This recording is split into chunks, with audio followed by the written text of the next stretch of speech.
Welcome to Slasher Sunday. So last week we covered When a Stranger Calls 1979 versus When a Stranger Calls 2006. And whilst we were watching those, in the middle of those two films, we watched When a Stranger Calls Back, which is a special feature on this Blu-ray. It's got an HD copy of the sequel, When a Stranger Calls, which we had talked about how weird that was, that they wouldn't just say that this is a double pack, When a Stranger Calls and When a Stranger Calls Back, because that would sell better. I would think that you get both, that it's like a double pack. But it's, it's just part of the special features. You get to watch either film, but it does not tell you that on the front or on the side, just right here in the back, and it's a very small part of the special features. It's not even like the first thing. Just a little side note. It's so weird. Yeah. I've never seen anything like that. And then down here, it only has credits, for the original movie. So it's like, I don't get it. I don't either. I mean, I'm happy it's on here. Yeah. It looks great, It looks like a full-on Blu-ray. It's not like some shitty VHS quality, like they threw it on last second. No, this feels as cleaned up as the other. In fact, it might even look better. It is in that 4:3 box aspect ratio, because I think this was made for TV, and so I think it was filmed on or in that aspect ratio, so I don't think a widescreen version exists, but correct me if I'm wrong on that. All right, so in this one, we do have the return of Jill and John from the first film. They're not the central characters until a little later on. Our main character is Julia, played by Jill Schoelen, who I know, I'd say mostly from Stepfather, a series that I'll show you eventually.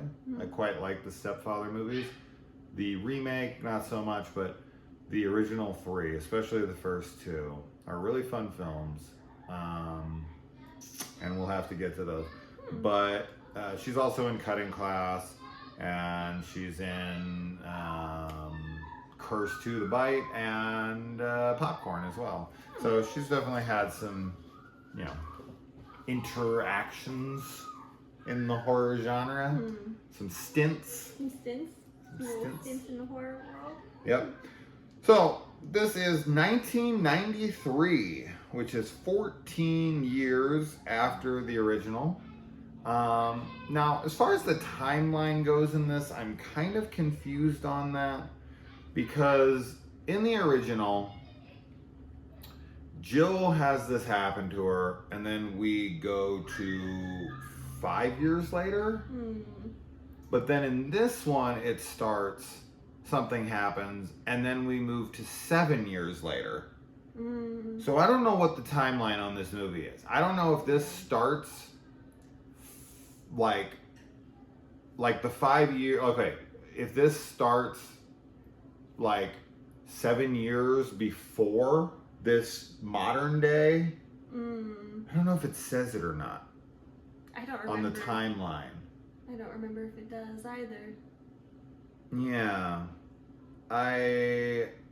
I'm confused on the timeline. If anyone knows the timeline on this and when this is supposed to take place, and in the proximity of time between the events, on like what 5 and 7 years are, I genuinely can't figure it out. So anyways, we get Jill Schoelen's character, and she is babysitting, much like the first movie, except for in this one, she's not receiving phone calls. In fact, there's very little phone calls going on in this movie. Yes. When a stranger knocks, yes, would be a little more accurate than A Stranger Calls Back. I mean, I know they're trying to play off the title. They want to sell the film as like When a Stranger Calls Part 2.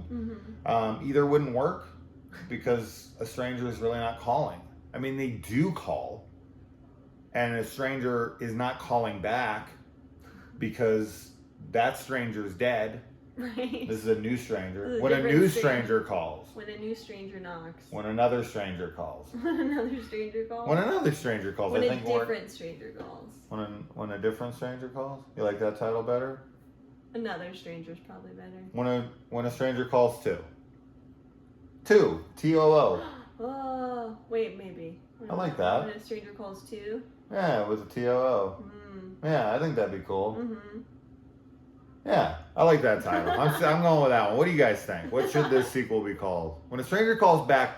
I like the sound of that title, but it doesn't make sense in two capacities, right?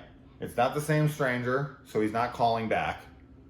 The stranger that's in this movie isn't calling back. Right. So nobody's calling back. Not really. Not really. So the title doesn't really work. But that's okay. It's fine. That's okay. When a stranger knocks. When a stranger knocks, I like. Yeah, when a stranger knocks, because that's what he does. Or when a stranger throws his voice. No. When a ventriloquist calls. No, okay, we're done with the title. Ventriloquist talks. Yes. Okay. So, I had been talking about in the first film how Jill. Okay, first things first. What did you think of this movie? I liked it so much more than the remake of the first Fuck the movie. remake. People were actually in the comments quite enjoying the remake. Good. Believe it or not. I mean, good for him. Yeah. I just. It didn't work for me. No. Yeah, but this one was cool because it explored more of the killer, and that's what I really like about it. I like seeing, although I don't feel like it's quite as much as the first movie. No. There still is more. some. It's more involved with him and what's going on there, and so I find that really interesting. And obviously, the twist in this one I thought was really fucking creepy. Yeah. And it's cool. It's a cool concept too, you know, because it's like a ventriloquist could do a lot of, you know, weird stuff to people and confuse them with their tricks. You know what would be really cool? I mean, it would take a lot of work and be near impossible, but it would be super fucking cool. Is if we would have had like someone painted into the movies behind us the entire time. That would have been so And horrible. then just at the end they move. Oh my god. That would have been awesome. Yeah. I don't know what it would have been. Yeah, I really enjoy this movie. I think the first two are really cool and kind of overlooked in the genre. I think the remake is pretty terrible. But, okay, so getting back to the opening. We were talking about in the first film how Jill is not a very good babysitter, in my opinion. She never checked on the kids. Took 4 calls, and then once they told her someone was in the house, she tried to flee. Right. She didn't go to get the kids. She was just like fucking them out. Yeah. And just ran right out the front door, and she ran right into the arms of a cop. You know, lucky to her, but not so lucky for the kids because they've been dead for hours because she's a shitty babysitter. Maybe if she checked the kids, maybe that was it. Maybe it was like, have you checked the children? He was giving her that like chance to save them. Yeah, come check them. If you look on them, I'll you know. I'll kill you instead. Sure. Yeah. That doesn't sound as pleasant for her. No. So she made the right decision for herself if she's selfish. Self-preservation. Yeah. Yeah. I mean, they're not her kids. Exactly. She's not getting paid enough. It was like her first time babysitting. It is. Yeah. Yeah. So she didn't even know these kids. She's No. not giving up her life No. for these kids. No. No. I get that. Yeah.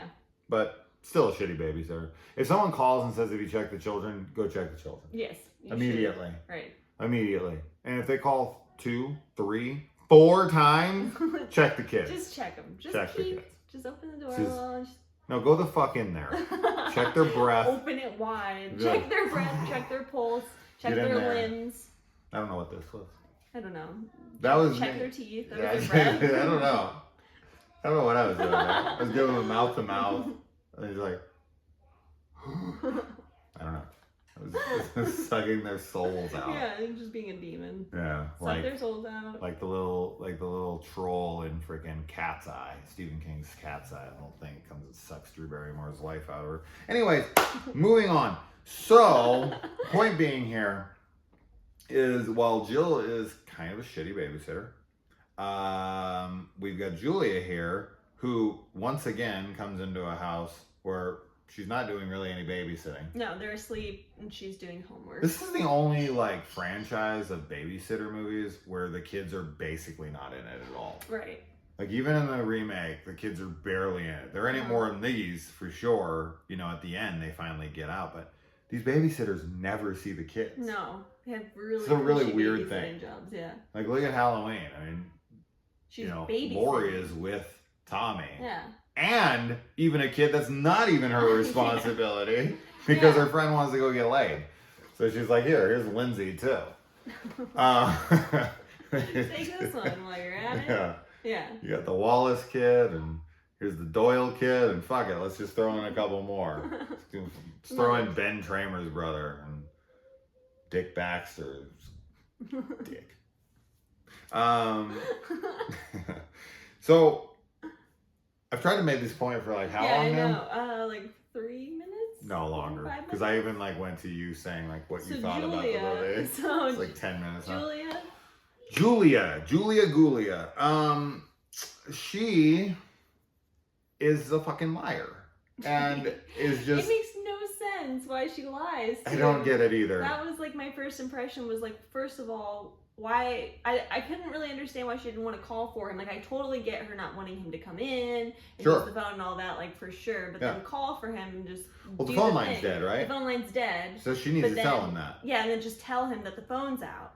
But instead 100%. She lies to him so he can go. Because okay, realistically, what should have happened here is she should have been like, listen, my phone's dead. I don't want you stranded out there. You need to go check other neighbors' houses. I can't do anything from this end. Even if I let you in, the phone ain't working. Right. There's no help to be found here. And this isn't my house. I'm not allowed to let anyone in. You need to understand that. But I'm wanting to help as much as I can. I'll tell you right now, the phone ain't working. I don't know why, but you need to go and check somebody else's house. And if their phone's not working, then the lines are out. Right. And then you can go from there. Yeah.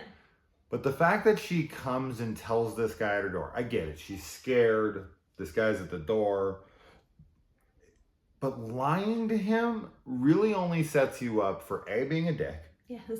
B, him getting super pissed off, wasting his time, and then wanting to come back and hurt you. Right. Like he's there for an hour plus. Well, sure, he goes and he waits for a full hour by his car, supposedly. Right. He doesn't. No. Because he's a fucking killer. Right. But let's say he did. Let's say this was somebody like that. She's an asshole. Yes, absolutely. This is such a mean thing to do. Yeah. It's as mean as when my friends and I, when we were kids, when people would be driving through our part of town and they would be like, I'm lost, you know where this is? And we'd be like, oh yeah. And we tell them somewhere completely different. Oh, that is mean. So fucking mean. You're like, they need to go that way and you're like, oh yeah, we knew exactly where it was. oh man. And even if we didn't, we were like, oh, we know that place. Yeah, we've been there a bunch. You didn't really have to worry because this was before like, cell phones and everything, so they could never find their way back to you. No. They don't know the area. Wow. They'd be like, where are these kids again? You little rascals. And they'd be like, bro, sorry, I'm 12. Don't ask fucking directions from a 12-year-old. You won't get lost. You won't get sent on a wild goose Terrible. chase. We didn't do it all that much, but definitely something I'm not proud of. I'll tell you that. When I think back about that, I'm like, that's real dickish. Yeah. But she's like, I don't know how old these, I think in Carol Kane's Jill is supposed to be like 17 and then 25, 24. And then this girl's supposed to be, I'm going to go 16. Yeah. And then she's 23. Because I think it says 7 years later. Yeah. Because she's in college. Right. 23 would be college age. 16 would be babysitting age. She looks no different. No, she looks exactly the same. Because she is exactly the same age. Yeah. But yeah, that's to be expected. Carol Kane can play that well though. She can look like she's 12. And then look like or she's 30. Yeah. Whichever way she does her hair. It's right. pretty wild. Yeah, So she's good at it. Mm. Jill, she looks like she's in her mid-20s. Yeah, pretty much the entire time. Yeah. Yeah. But just don't lie to the guy. No. And she lies 3 times. Yes. This is much She like had the it first out. movie Mm-hmm. where she's like not checking the children 4 times. Mm-hmm. She lies to this guy outright 3 times. Yeah. Keeps telling him like, no, I called them again. They're coming. That is fucked up. Yeah, just That is like just the phone's evil. broken. It is. 100%. And she's scared, I guess, is why she's doing it. But it doesn't make any sense, even if she is scared, because like she's telling him that people are coming and then nobody comes, so of course he's gonna come back and ask. 100%. So if she wanted him to leave her alone, then she could have just told him that the phones weren't working. Yeah, I'm not buying that she got into college. It's pretty stupid. It was a pretty stupid thing to do. Yeah. I don't know. Yeah, literally, here's my notes here. Lies to him.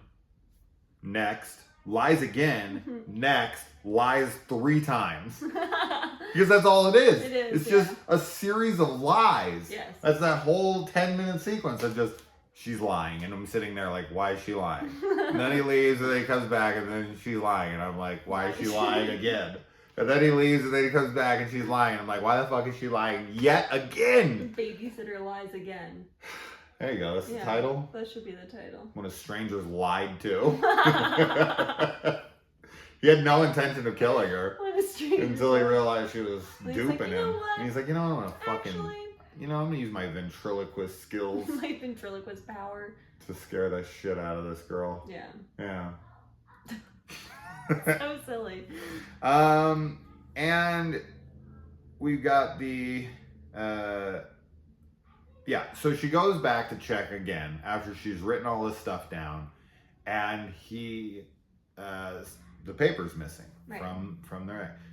Guys, I just want to let you know we watched this movie like a week and a half ago. Yeah. And we've watched probably 40 movies since. Yeah. So There's a couple things that I'm like, wait a minute, how'd this event go? Right. We never can fucking record these things on time, and I always want to. In fact, right when we started this, I was trying to think of how the movie even started, and I was looking at my notes like, what happened? Like, and now it's all coming back. Yeah. Oh yeah, she's a lying bitch. I Yeah. remember that. I think I remember it pretty well. Yeah. Fairly well. So, Plus, okay. Yeah. Here's something I'm kind of confused about. He's in the house, right? He gets into the house. He does get into the house because the sliding door is unlocked. Stuff is missing. This is a bad sign. That being said, she looks through the peephole. So this is my issue. She looks through the peephole and she sees him walking away. Mm-hmm. Right? That's the first time. Yeah. The very first time. It's Okay. not the last time. It's not the last time. Okay, that fixes my issue then. Okay. So she sees him the very first time he walks away. Mm-hmm. Then the second time, I'm assuming he's probably in the house from that point on. Yeah, I think By so. the second time, Throwing his voice out. he can make it. How do you do that? I How don't do you know. make your I've voice always- sound like it's somewhere else? A, Yeah. we're gonna have to watch a YouTube video on this. I know. I've And always how do you wondered. make it sound like it's outside? That sounds always impossible. wondered. It sounds insane. Like I don't get, especially if you have your mouth closed. That I also am just like, how do you sound clear and like you're speaking normally? But I don't know how you throw it so that it sounds like it's coming from another corner of the room or outside of the room. It's got to be about volume and. I've seen ventriloquist acts on like America's Got Talent or something where they're keeping their, you can see them moving Sure, a they're like little vocal bit, muscles. and you can see them moving down here in the throat and whatnot. But they keep their mouths pretty damn still for the most part, and they hit some vocal ranges because all that their dolls or whatever, their puppets will sing, right? and they're like singing these like incredibly, difficult songs, and it's like. How are you doing that? How are you doing that? Yeah, I have no idea. I've always been curious about it. But how can I be sitting here and make it sound like my voice is coming from over there? I'm calling bullshit on that. You can make it sound like you're outside. That I'm just gonna say is straight up bullshit. It's also it's not like he's like far away outside. He's just on the other side of the door. But you have to muffle it like it's coming through the door. Sure. No way. Yeah, I don't know. No way you can make the sound go outside through the door. Because you'd have to hear it Yeah, we're gonna have to watch a video on. See if that's a real. I don't know. I know throwing your voice is supposed to be real, but to how much range? Mm-hmm. And like, if you're standing next to me, I can't make my voice sound like it's over there without making any sound here, right? That's so if you're standing here, but I would hear you. You can't just hear it over there and not hear. There's no fucking way that's possible. Well, it's an illusion, so there probably has to be some amount of distance between us. I don't know. We should watch a video. We should have watched one before on how to do this, so we could have done this whole video. Whatever. Throwing our voices. Yeah, so he's... I'm in the kitchen. You can hear a voice being thrown right now. Yeah. By my kids having a flip out in their bedroom. This is going to be part of the video. It's going to sound like two little strangers. Have you checked the children? No, I'm not checking them. Are you kidding me? They're more dangerous than the killer in this. Which of course always reminds me of that Dane Cook skit where he's like, you got to fuck with the killer back. Have you checked the children? I just killed them. I definitely do wonder, like I would like to see an alternate reality where they do just fuck back with them. And they say, like, what are they going to do? Right.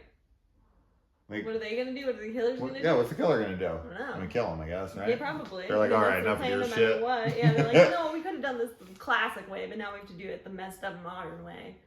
Well, another thing here to throw in here really quick is that we, or I should say, I showed Kaylee Black Christmas. Yeah.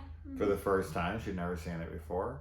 And that, of course, has similarities to the first movie in the killer, the calls are coming from inside the house. Right. Killers in the house thing. Which do you prefer? Black Friday.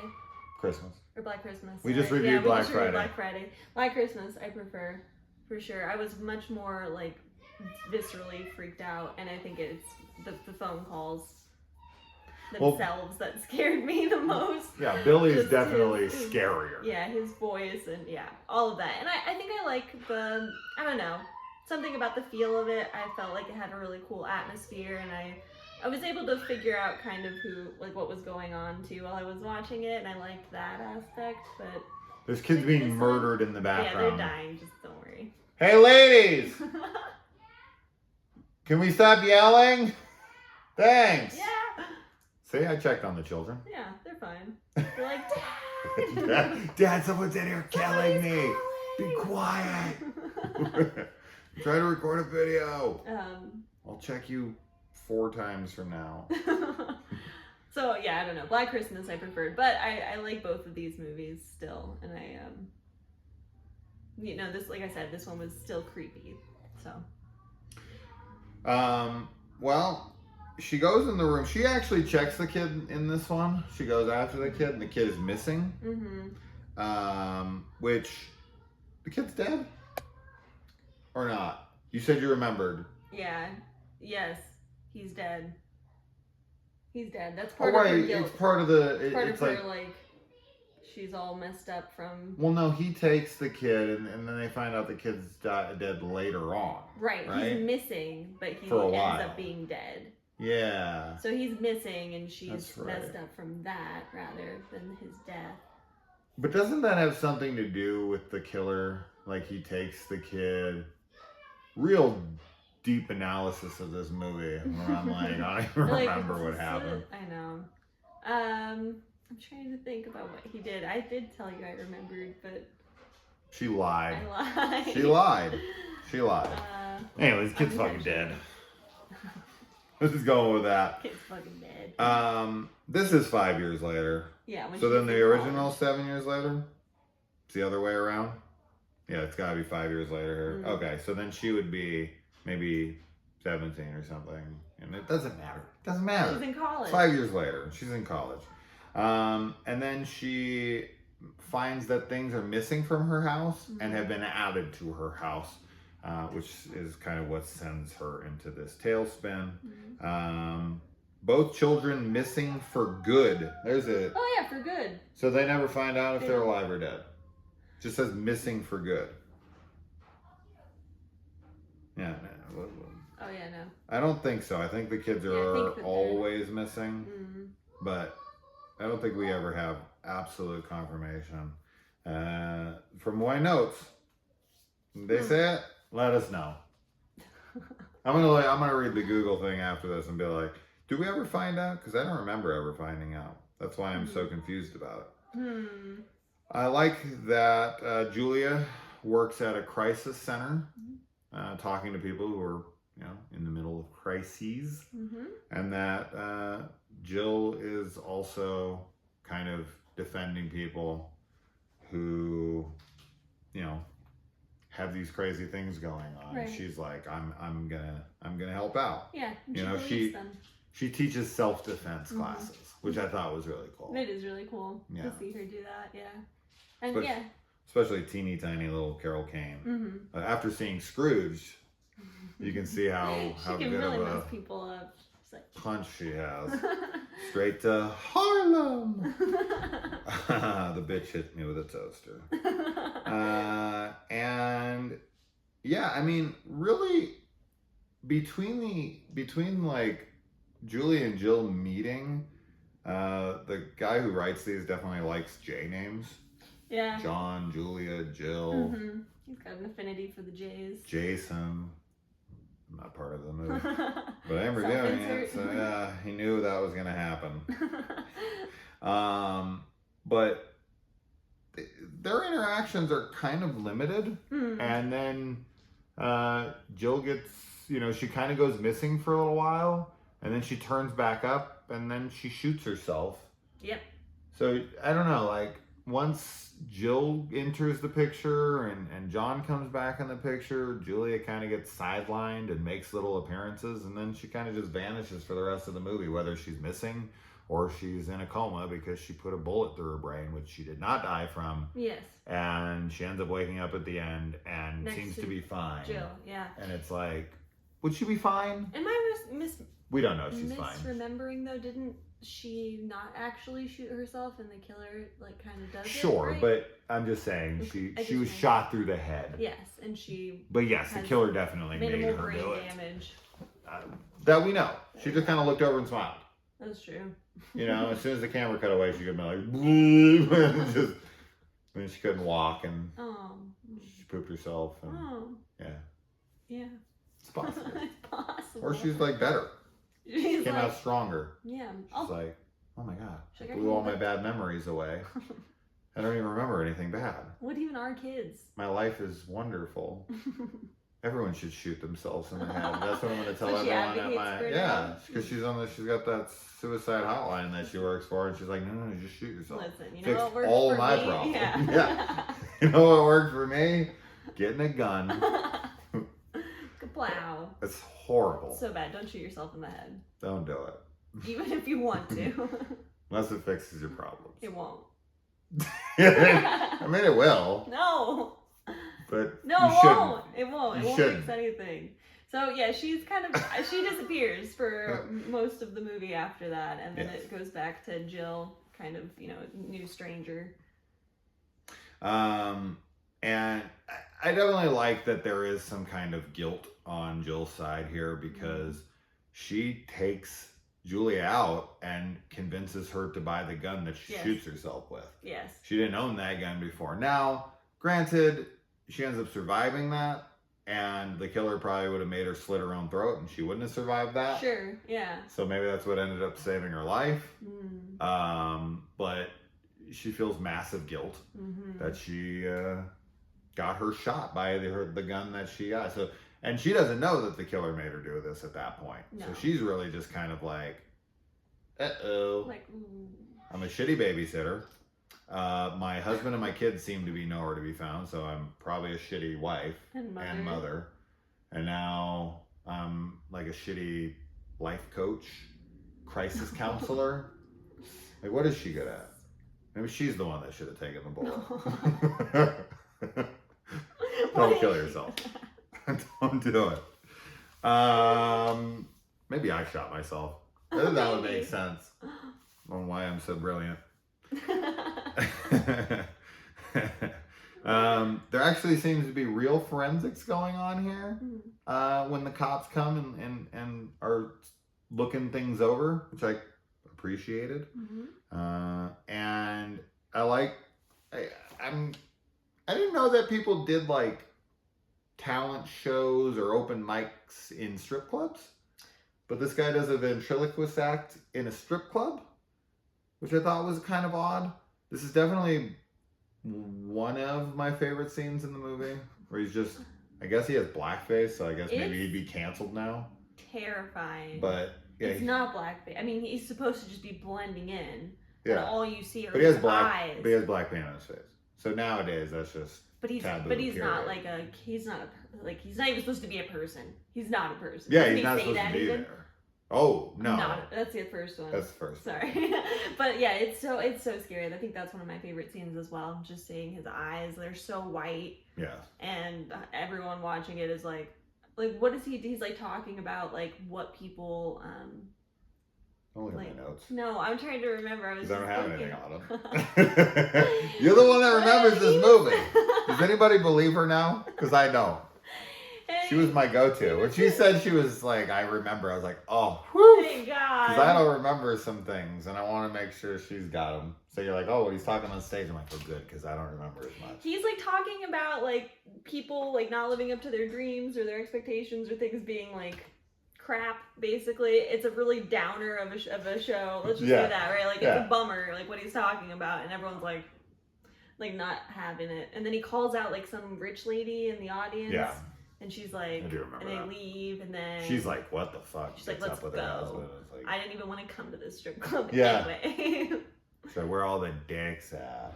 I thought this was a equal opportunity strip club, but it wasn't.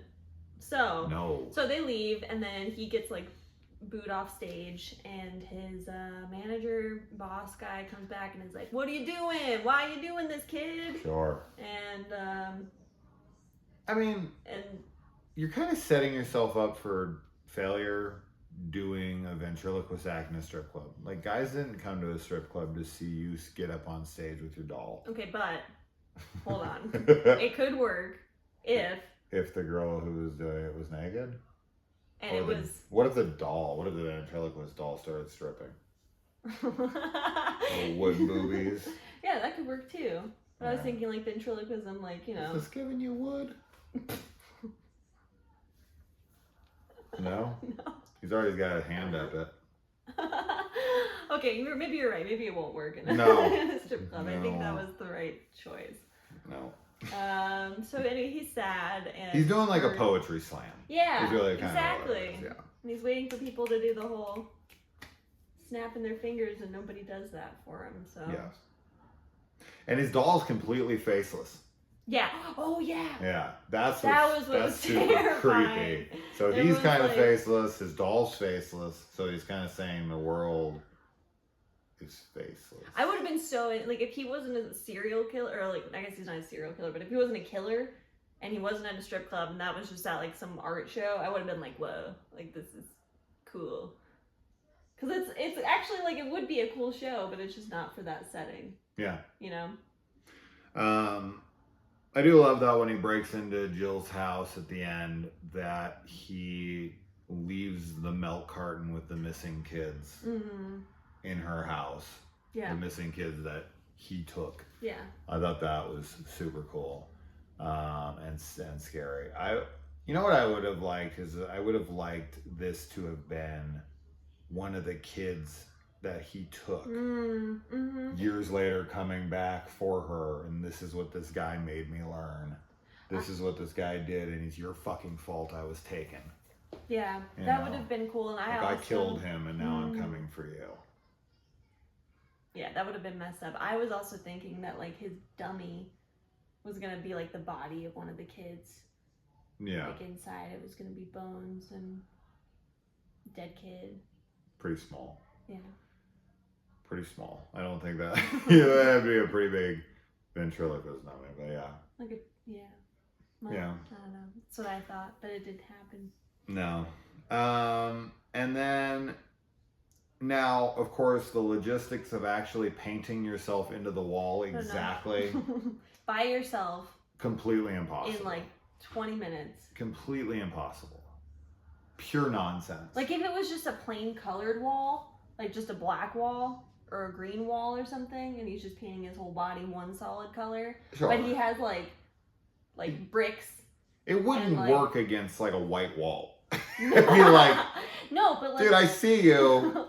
What are you doing right there? But a black wall, like a dark wall, No. in shadow, you could do. If he was in the corner. But all you'd have to do is just wear black clothes. Yeah.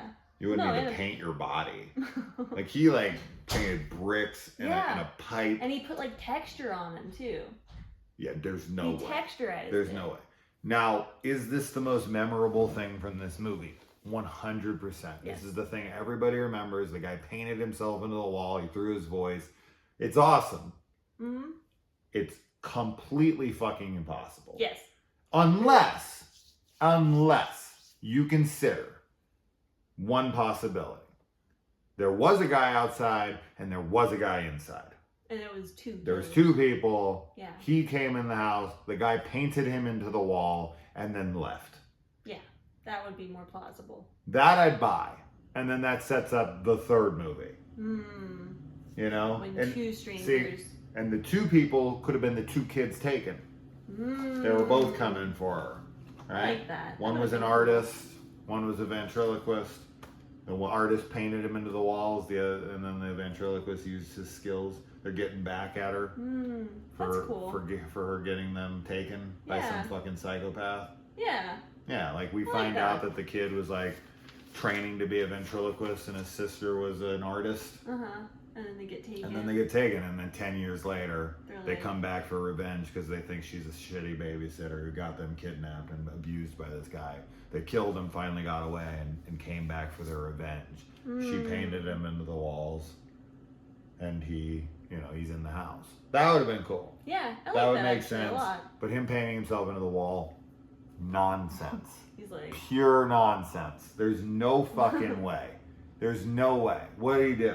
He came in his house and he took a photograph of it and then sat in the mirror and did it to scale. Right. There's no way. It's impossible. It's absolutely impossible. Yeah. I don't see any way he could have done it. He couldn't have been like, he's standing there and he like has like a camera in front of him and he's like, yeah, there's no way. No, not in the time limit. I mean, people can do that to themselves, I guess. Like you can, but you would need a lot of time, and I don't think. I don't even think with a lot of time. Not with 1993 technology. Yeah. If you had like a front-facing camera on a cell phone, and you could see him in I guess a mirror would work. That's what I said. A big mirror. You'd have to have a mirror in front. But even then, that would be so impossibly hard. Anyway, it doesn't matter. And yeah, I mean, Jill's shot as well. She survives. Everyone survives except for the kids. Right, but nobody cares about the kids in these movies. I mean, no one even checks on them. So whatever. But they survive. Jill and Julia. Yeah, I don't know. Is that really like the message you want to send? It's like you're successful if you survive, fuck the kids? No. Right? Not to babysitters. That's like their whole job is to check on the kids. Well, your whole job as babysitter is like, hey, don't let my kids die. Like 100%. Like this is the whole reason you're here. Yeah. My kids can't die. Yeah. That's not okay. You're fired if they die. Don't put me on your resume. Don't use me as a reference. Yeah. I'm not recommending you to the neighbors if my kids die. 0 stars. Because that'd be fucked. Yeah, Yelp. 0 Yelp stars. We're done. Okay. We're done. All right. Hey, you can move now. Come on. He's actually been doing our voices this whole time. I know, we haven't even been. I've just been like this. We're gonna learn how to be ventriloquists. We're gonna learn how to watch movies, remember what happens in them, and review them immediately after, instead of watching 45 movies and 63 episodes and play fucking 4 video games in between our reviews. So that we're like, especially since we watched When a Stranger Calls, When a Stranger Calls Back, When a Stranger Calls 2006, and Black Christmas. And they all have similar things going on. I'm like, wait, which one happened? Wait, what happened? Which one has Billy in it? Yeah. Bye.